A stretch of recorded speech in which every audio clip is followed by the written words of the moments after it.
Bonjour à vous tous et surtout bienvenue à l'émission Érable en bref. Émission donc d'actualité locale et régionale en cette édition de ce 30 novembre 2021.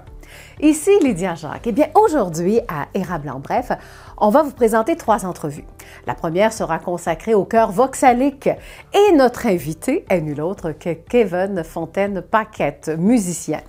Il sera aussi question de la reprise des spectacles pour Voxalic, oui! Et ce retour sera d'ailleurs marqué par un merveilleux concert de Noël qui aura lieu le 18 décembre prochain. Les détails en entrevue, toujours à l'émission Érable en bref. Eh bien, la TVCE ne voulait pas passer à côté du mois de novembre qui a été consacré au mois de la sensibilisation de la dépendance.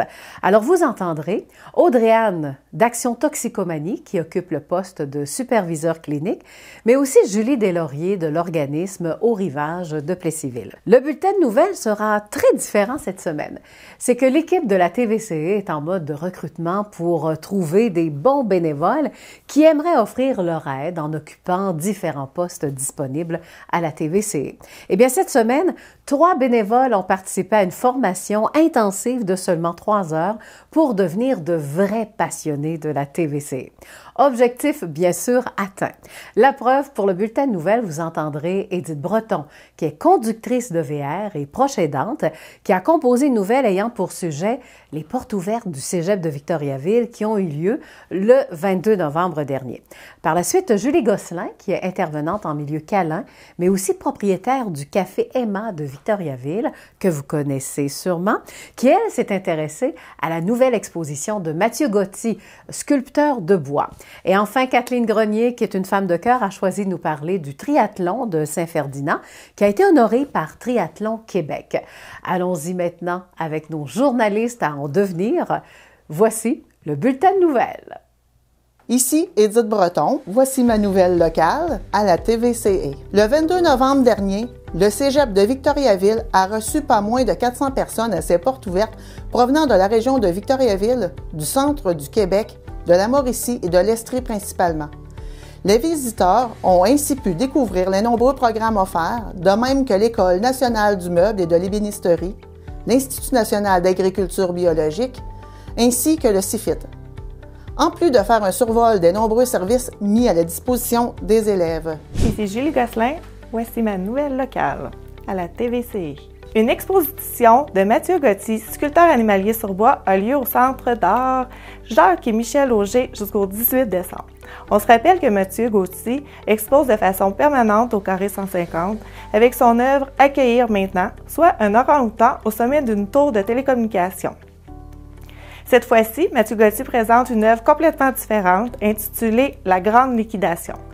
Il s'agit d'une expérience artistique dans une pièce blanche et neutre où l'emphase est mise sur ces sculptures de bois d'animaux en voie d'extinction, de grandeur nature et peints de façon réaliste au travers de bouées et de arsenaux de guerre, eux aussi sculptés. Son message, montrer la rupture entre la pureté du monde animal et la désolation humaine. On vous rappelle que l'exposition est disponible jusqu'au 18 décembre, du mercredi au vendredi de midi à 17h et le samedi de 13h à 17h. Ici Kathleen Grenier, voici ma nouvelle locale à la TVCE. Le triathlon du Lac-William a remporté le prix coup de cœur du public lors du gala Reconnaissance. C'est le club Bionic Triathlon et la Fédération québécoise de triathlon qui ont organisé cet événement. Près de 300 participants étaient présents le samedi 20 novembre au Centre des congrès de Lévis. La première édition du triathlon du Lac-William a accueilli 125 athlètes. Une expérience pilote avait déjà été tenue en 2020 en pleine pandémie où 12 athlètes du club Bionic avaient participé. C'est grâce à Nathalie Bergeron et Christine Cloutier, participantes à cette compétition avec un difficile parcours, ont décidé de convaincre Bionic de s'asseoir et de discuter avec le maire de Saint-Ferdinand, Yves Charlebois, pour que cet événement devienne récurrent. Ce qui a été fait, puisqu'il y aura un prochain triathlon du lac William qui aura lieu le 10 juillet 2022. Voici maintenant nos entrevues. Aujourd'hui, à l'émission Érable en bref, alors pour tous ceux ou encore celles qui adorent une activité culturelle du temps des fêtes, eh bien, vous allez être choyés. Alors, notre cadeau d'entrevue aujourd'hui, on va vous parler du chœur Vox Alic qui va présenter très bientôt un beau spectacle parce que j'ai eu l'occasion d'entendre tout de même quelques pièces et les pièces ont toutes été choisies par, bien, c'est le chef d'orchestre finalement. C'est également l'enseignant du chœur Vox Alic, et j'ai nommé Kevin Fontaine-Paquette. Salut! Salut Lydia! Comment ça va? Ça va bien toi aussi? Hey, Kevin, je suis contente de t'interviewer. Mais ça me fait vraiment plaisir. Je pense que depuis que je suis dans les médias, on fait ça une fois par année, hein? Ben oui, ben tout à fait. Depuis le début du chœur, en fait, hein, on a commencé à la radio, puis en 2013, dès 2013, on annonçait qu'on allait chanter à quelques endroits, puis tout ça, sans que ce soit un spectacle grandiose, mais là, on se ramasse ici, là, puis on continue. À TV, à télévision. Oui. Alors, Kevin Fontaine-Paquette, est-ce qu'on croyait qu'on allait présenter un spectacle cette année? C'est une très bonne question. En fait, on ne savait pas à quoi s'attendre, comme plusieurs autres artistes ou organismes culturels. On marchait sur des œufs, puis on regardait toujours est-ce qu'il est possible de faire quelque chose dans le contexte. Puis au final, les barrières ont tombé, puis on a pu réaliser là, un spectacle cette année. Oui. Mais avant d'en arriver là, j'aimerais ça qu'on fasse quand même un recul, parce que c'est important de revenir à le fameux temps de la COVID. Là. Comment vous avez vécu ça? Parce qu'à un moment donné, on a comme annulé les cours de chant. Comment ça s'est passé pour le chœur? Il y a eu la fermeture de l'école de musique, Vox Alic. Écoute, c'est sûr que ça en est... il y a eu des répercussions. Donc là, l'école a fermé, bien sûr. L'arrêt des activités du chœur également. Et là, ben, on arrive avec finalement plus de local. On arrive avec un gars qui renaît à 150%. Et là, arrive le temps, bien sûr, de la pandémie et il faut tout arrêter.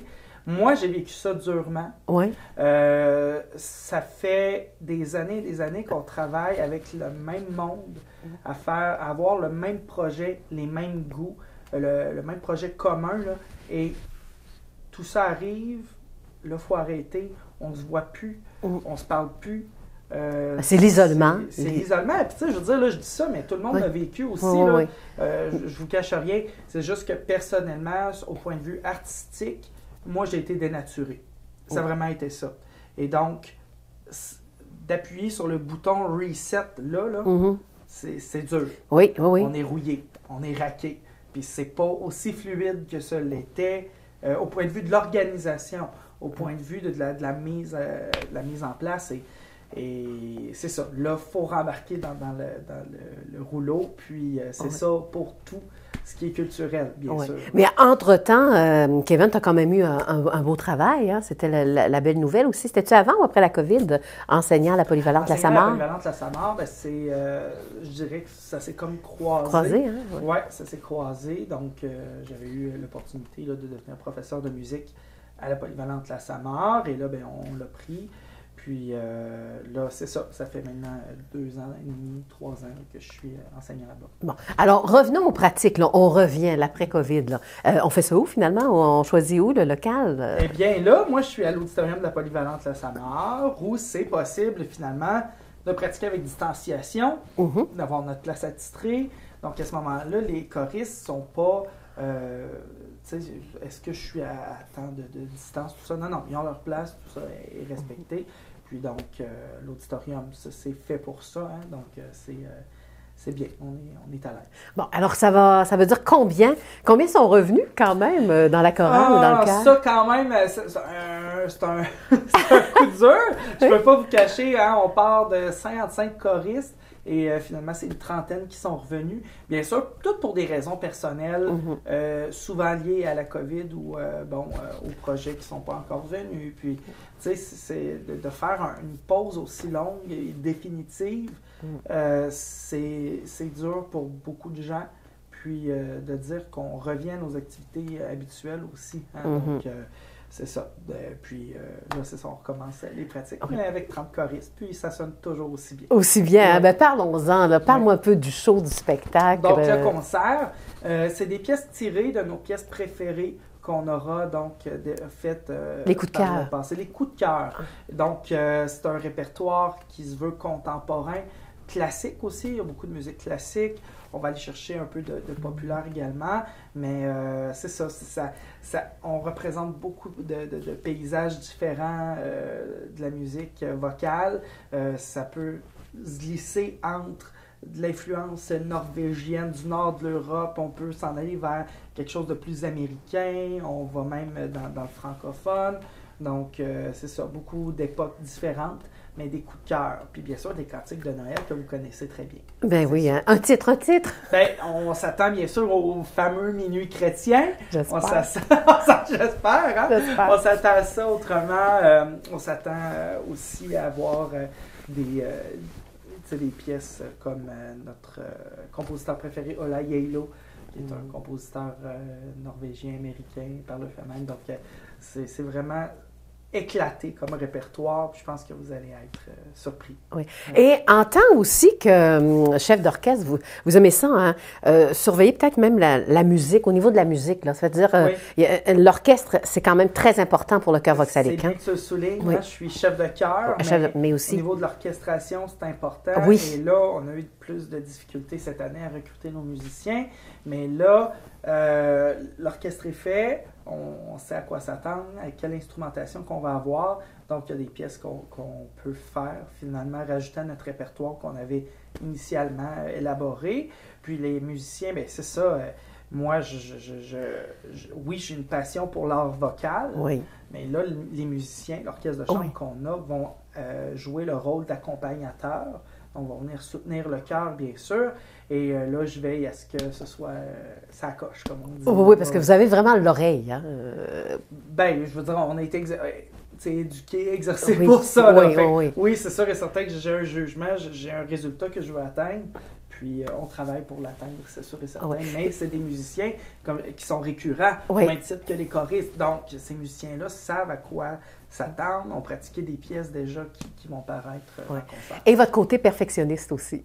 Hein? Oui. Que les gens adorent. Vous avez... je vous mets une bonne note là-dessus. Là, en temps de COVID, là, pour les conditions sanitaires, ça fait quoi? Parce que là, ça sera présenté. J'aimerais ça qu'on en parle aussi, c'est important. Puis il y a beaucoup de choses qui ne sont pas claires. Mais là, on a établi avec la municipalité, je me suis informé. Donc, de Plessisville. Oui, de Plessisville. C'est masque en tout temps. Donc, on rentre dans l'église, parce que ça se fait à l'église Saint-Calixte. Masque en tout temps, puis passeport vaccinal, bien sûr, avec pièce d'identité. Et là, on sera en mesure, bien sûr, d'assister au concert à ce moment-là. OK. Alors, c'est ce que ça prend pour toute activité culturelle. Oui, il n'y a pas de culturelle. Distanciation. Donc, les bancs peuvent être à pleine capacité. Là. On a 900 places. OK. Donc, c'est correct. Bon, parce que vous avez déjà présenté des concerts à cet endroit-là. Privilégié aussi. Bon. Et vous aimez la sonorité de l'Église? J'adore la sonorité de l'Église, mais d'autant plus que c'est le sentiment d'appartenance, Lydia. Tu sais, moi, à chaque fois qu'on parle d'Église Saint-Calixte, moi, je souligne toujours que c'est chez moi. Je souligne toujours que c'est chez nous qu'on veut faire vivre cet endroit-là. C'est rempli de culture, c'est rempli de richesse. Puis on veut bien sûr que les gens puissent profiter du spectacle de Noël dans les lieux de l'église Saint-Calixte. La date à retenir? 18 décembre. 18 décembre, à quelle heure? Donc on va faire le concert à 19h30. Premier arrivé, premier servi au niveau des places, sauf pour les commanditaires. Donc, bien sûr, les commanditaires majeurs ont le droit d'avoir les sièges réservés à l'avant. Donc, on prévoit, là, ce que j'ai su, ouvrir les portes là, vers 7h moins quart. Bon, on va avoir des billets? Oui, certainement. Donc, les billets sont chez Avantage Coiffure. Encore là, sur le pointdevente.com, vous pouvez accéder aux billets en ligne ou auprès des choristes aussi, on a un point de vente. Parfait. Et on peut faire même un tirage sur notre site Facebook Ben, si vous nous donnez une belle paire de billets. Ben oui, ça me sera fera plaisir. C'est parfait. Alors, je note et ce sera fait. Ne vous en faites pas pour le tirage avec une belle paire de billets. Bien, Kevin, je vous laisse le mot de la fin et puis regardez cette caméra pour y parler justement à vos futurs spectateurs. Eh bien, je vous invite donc le 18 décembre prochain à l'église Saint-Calix de Plessisville pour assister au concert du chœur Voxalique qui, enfin, peut reprendre ses activités normales et vous offrir un concert de qualité dans la région. Bien, merci beaucoup, Kevin. Merci, Lydia. Alors, c'était Kevin Fontaine-Paquette. Donc, votre titre, finalement, vous en avez plusieurs? Ben, c'est... vous voulez dire mon titre comme musicien? Oui. Vous voulez dire, ben, moi, j'aime ça dire musicien parce que je touche à plusieurs métiers de ce domaine-là. C'est ça, exact. Donc, j'aime pas m'identifier comme seulement chef de chorale, ou chef de professeur ou pédagogue. Non, je suis musicien. Musicien. Je touche à la musique. Puis, bon, on navigue avec ça. Alors, c'était Kevin Fontaine-Paquette, musicien. Merci. Salut. Salut, Lydia. Eh bien, nous allons parler de cette semaine de sensibilisation des dépendances parce qu'on sait que le mois de novembre, c'est un sujet qui fait beaucoup jaser en ce sens justement qu'il faut en parler, quelle que soit la dépendance. Alors, pour cette raison, dans l'émission, nous recevrons Madame Julie Deslauriers de l'organisme Au Rivage de Plessisville et dans quelques instants, ce sera au tour de Madame Audrey-Anne Lecourt qui est superviseure clinique de Action Toxicomanie. Juste pour faire un rappel du mois de novembre, du 14 au 20 novembre, c'était la semaine de sensibilisation aux dépendances. Par la suite, du 21 au 27 novembre, donc la semaine dernière, c'était plus au niveau canadien. Audrey-Anne. Bonjour. Parlons de votre organisme qui s'adresse au niveau primaire et secondaire et surtout, quand on parle de dépendance, vous faites de la prévention. Tout à fait. Chez Action Toxicomanie, on déploie nos actions préventives dans le but de faire la prévention des dépendances et promouvoir les saines habitudes de vie. Nos actions se déploient essentiellement à partir de la 5e année du primaire allant jusqu'à la 5e année du secondaire. On est, nous, Action Toxicomanie, présents dans 37 écoles secondaires et dans plus d'une centaine d'écoles primaires.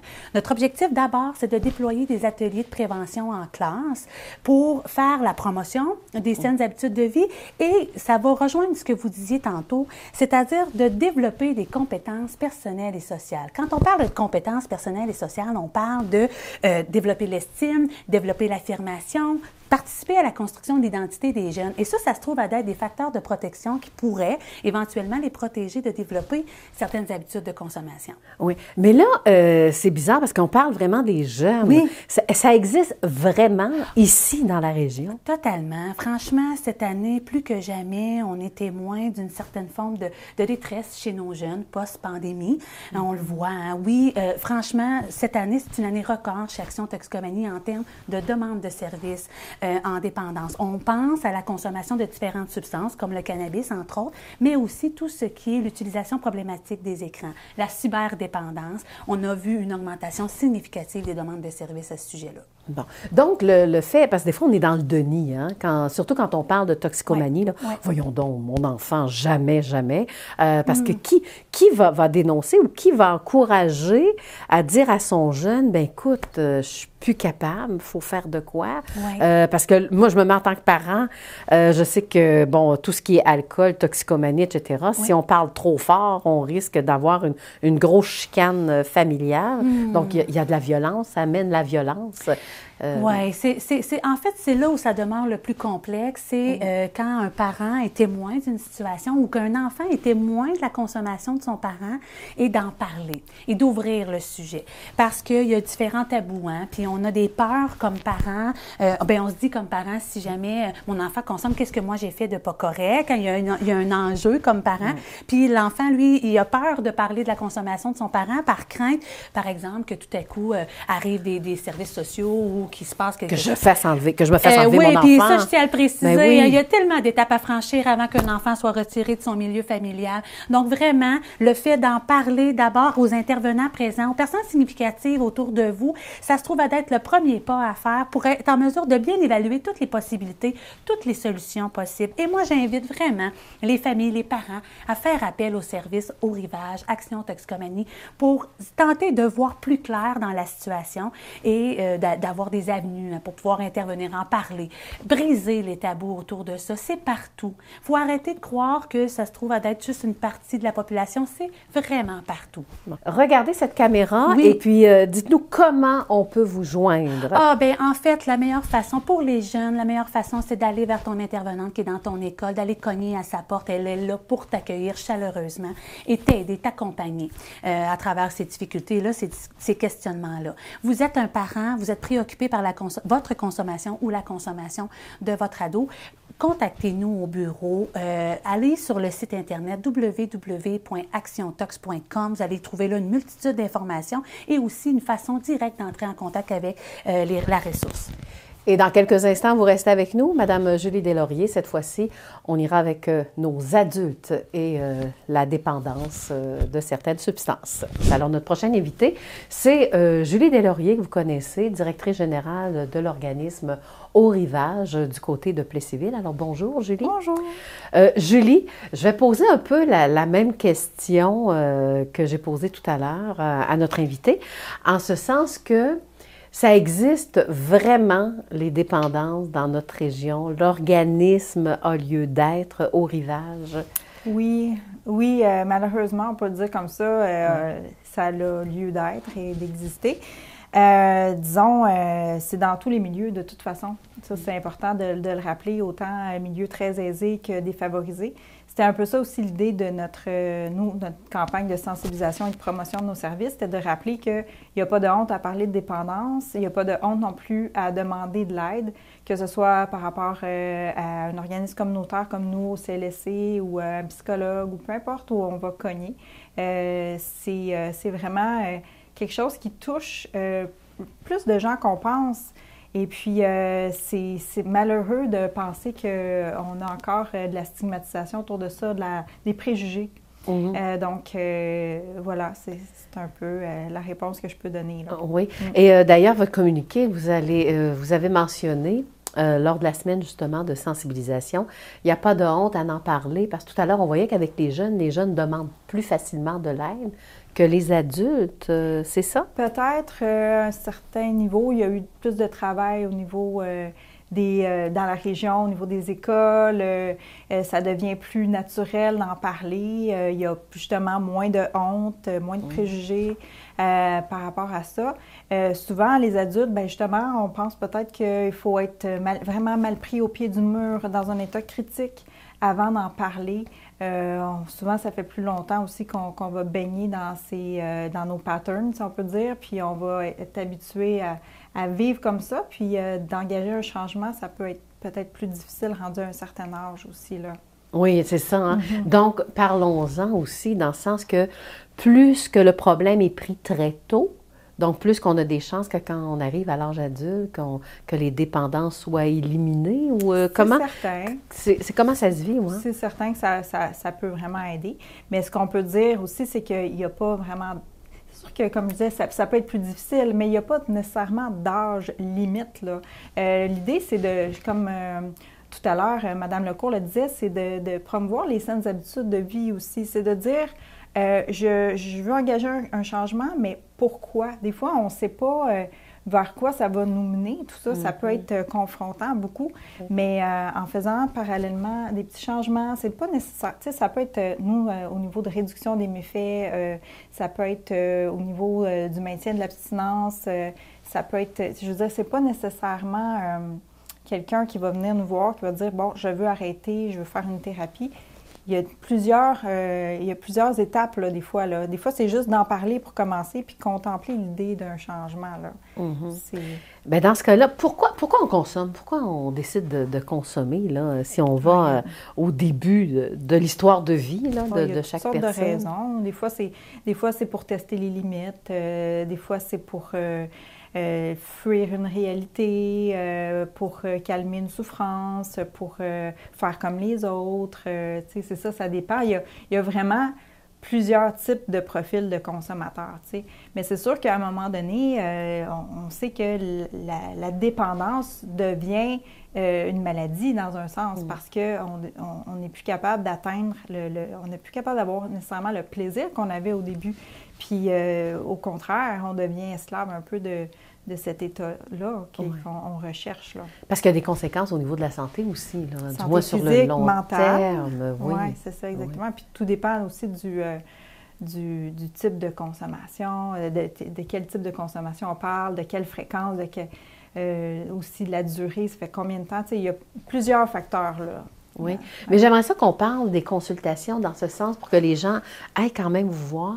C'est que c'est personnalisé, c'est individuel. Alors ça, c'est intéressant. Ben oui, c'est ça. C'est pour ça que je dis, justement, il y a plusieurs types. Il y a on plusieurs peut y aller à la profils. cachette. Oui, on peut y aller. En plus, on a notre masque, alors on n'est pas trop vu à la porte. C'est ça. Non, c'est des services confidentiels, premièrement. Ouais. Puis deuxièmement, ben oui, c'est personnalisé parce que, comme je disais, il y a différents types de personnes, différents types de raisons pourquoi on consomme, différents types de consommation aussi. Donc, on ne peut pas mettre tout le monde dans le même panier. Au contraire, c'est vraiment d'écouter les personnes, de voir à quoi ça répond comme besoin aussi. Parce que quand on consomme, ça répond à un besoin. De reconnaître aussi on peut dire, c'est ça, à quoi ça répond comme besoin. En guise de conclusion, c'est déjà terminé. Donc, je vais vous demander quand même de regarder la caméra et de parler aux gens qui ont des dépendances pour qu'on aille vous voir. OK. Bien, en fait, là, ce que j'aurais à vous dire, c'est que ça ne va pas gêner, en fait, de cogner à notre porte, de lâcher un petit coup de fil. On est vraiment à l'écoute, puis on est là sans jugement pour pouvoir vous accompagner, puis vous mener à vos propres objectifs, là. Donc, ça va nous faire plaisir de prendre le temps de vous écouter. Oui, et pour terminer pour une note positive, pensez, oui, il y a des efforts à faire, mais pensez le après. Hein? Quand on n'a plus de dépendance, ou le après est extraordinaire. C'est la liberté, en fait, là, de se sentir libéré là, d'un poids, là, de quelque chose qui nous pèse depuis souvent plusieurs années. Donc, cet état d'esprit dans lequel on est, des fois, on ne s'imagine pas qu'on peut être ailleurs parce qu'on est tellement habitué d'être là-dedans. Mais en engageant des petits pas puis en étant accompagné, c'est là que ça peut faire la différence, vraiment. Voilà. Alors, quand on est au rivage, ben, si vous voulez avoir une belle conclusion de vie aussi, ben, c'est d'aller vous rencontrer. Ben, merci beaucoup, Julie. Merci à vous. À la prochaine. Bye. Érable en bref se termine ainsi. Là-dessus, passez une excellente semaine. Et si vous voulez revoir nos émissions, elles sont toujours disponibles et elles vous attendent sur notre site web tvce.org. Salut et bonne semaine.